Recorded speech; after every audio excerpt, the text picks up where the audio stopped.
வானில் நடனமாடும் ஈரானின் அசாத்திய ஏவுகணை மற்றும் செயலிழந்த இஸ்ரேல் அமெரிக்க பாதுகாப்பு அமைப்புகள். ஈரானின் செஜ்ஜில்-2 ஏவுகணைகள் சர்வதேச அளவில் பெரும் அதிர்வலைகளை ஏற்படுத்தியுள்ளது. ஆபரேஷன் ட்ரூ ப்ராமிஸ் 4 நடவடிக்கையின் பயன்படுத்தப்பட்ட இந்த ஏவுகணை இலக்கை நோக்கி செல்லும் போது நடுவானில் திசை மாறும் தனித்துவமான திறனை பெற்றுள்ளது.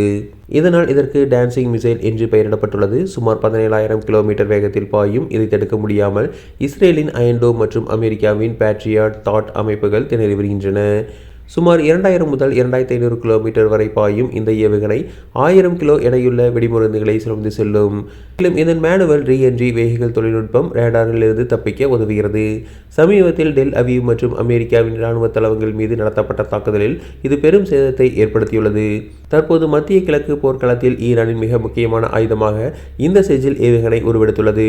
ஈரானிடம் இதுபோன்ற செஜ்ஜில்-2 வகை ஏவுகணைகள் நிறைய உள்ளது. அதேபோல மிகவும் ஆபத்தான ஃபத்தாஹ் ஏவுகணை உள்ளது.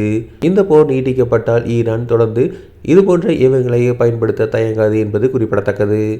மேலும் ஈரானிடம் கிளஸ்டர் குண்டுகளும் உள்ளன. இந்த கிளஸ்டர் குண்டுகள் ஒரே ஏவுகணையிலிருந்து பல குண்டுகளாக பிரிந்து தாக்கும் வல்லமை கொண்டவை. இவை அனைத்தும் இஸ்ரேலின் அயன் டோமுக்கு சவாலளிக்கும் வகையில் உள்ளது.